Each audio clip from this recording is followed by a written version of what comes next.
नमस्कार। अगर कोई अपने बच्चे का एडमिशन केंद्रीय विद्यालय में क्लास 2 या उससे ऊपर की किसी क्लास में करवाना चाहता है तो ये जानकारी उनके बहुत काम आने वाली है।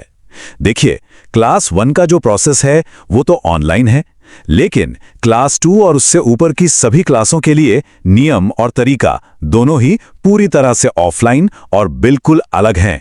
तो चलिए आज मिलकर इस पूरी प्रक्रिया को आसान भाषा में समझते हैं। तो सबसे जरूरी बात क्या है?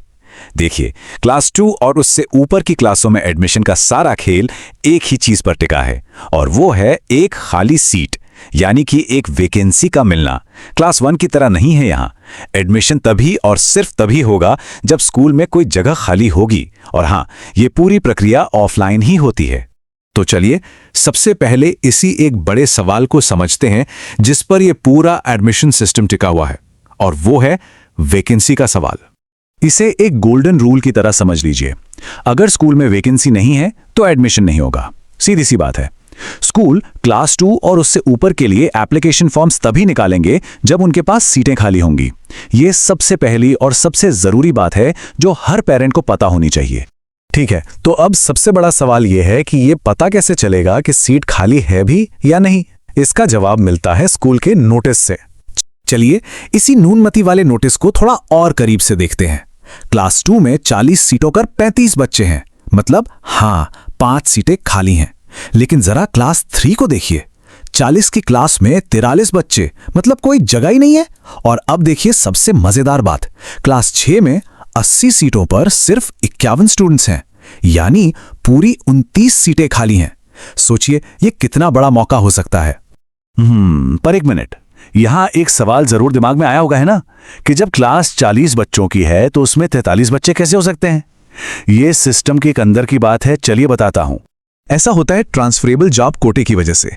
मतलब जो सेंट्रल गवर्नमेंट के कर्मचारी होते हैं ना, जिनका बार बार ट्रांसफर होता रहता है, उनके बच्चों को कई बार क्लास फुल होने के बाद भी एडमिशन मिल सकता है। यह एडमिशन तय सीटों के ऊपर होता है, और इसी वजह से कभी कभी किसी क्लास में उसकी तय क्षमता से ज्यादा बच्चे भी दिख सकते हैं। तो अब जब ये नियम समझ आ गए हैं तो चलिए अब असली काम पर आते हैं कि ये जानकारी खुद ऑनलाइन कैसे ढूंढनी है। मैं आपको स्टेप बाय स्टेप गाइड करता हूं। प्रोसेस बहुत ही सिंपल है। स्टेप 1, गूगल पर जाकर उस केवी का नाम लिखिए जिसमें आपको इंटरेस्ट है और उसकी ऑफिशियल वेबसाइट खोलिए। स्टेप 2, वेबसाइट के होम पेज पर ही आपको विद्यालय अपडेट या व्हाट्स न्यू जैसा कोई सेक्शन दिखेगा जो हमेशा अपडेट होता रहता है। और स्टेप 3, बस उसी सेक्शन में आपको एडमिशन या वैकेंसी से जुड़ा कोई भी नया नोटिस या डॉक्यूमेंट मिल जाएगा। यहां पर साफ साफ विद्यालय अपडेट का सेक्शन है। स्कूल जो भी नया नोटिफिकेशन डालता है वो यहीं पर दिखता है। बस इतना ही आसान है।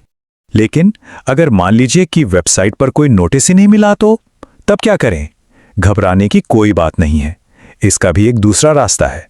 अगर कोई नोटिस नहीं दिख रहा है तो उसी वेबसाइट पर एडमिशन हेल्प डेस्क की कॉन्टैक्ट डिटेल्स ढूंढिए। ज्यादातर केवी वेबसाइट्स पर यह सेक्शन होता है, और अच्छी बात यह है कि वहां पर अक्सर किसी न किसी स्टाफ मेंबर का फोन नंबर भी दिया होता है जिनसे आप सीधे बात कर सकते हैं। आपकी सहायता हमारी प्राथमिकता। यह एक तरह से आपको भरोसा दिलाता है कि स्कूल मदद करने के लिए ही है, तो आप घर बैठे बैठे एक फोन कॉल करके भी वैकेंसी के बारे में पता लगा सकते हैं। चलिए अब फटाफट से अब तक की सारी जरूरी जानकारी और डेडलाइंस को एक साथ समेट लेते हैं ताकि कोई भी इंपॉर्टेंट बात छूट ना जाए। तो सबसे जरूरी बात तारीखें। आमतौर पर ऑफलाइन फॉर्म्स जमा करने के लिए 2 अप्रैल से 8 अप्रैल के बीच का ही समय मिलता है। ये टाइम विंडो बहुत छोटी होती है, इसलिए ये बहुत जरूरी है कि आप अपने टारगेट स्कूल से सही तारीखें कंफर्म कर ले और अलर्ट रहें।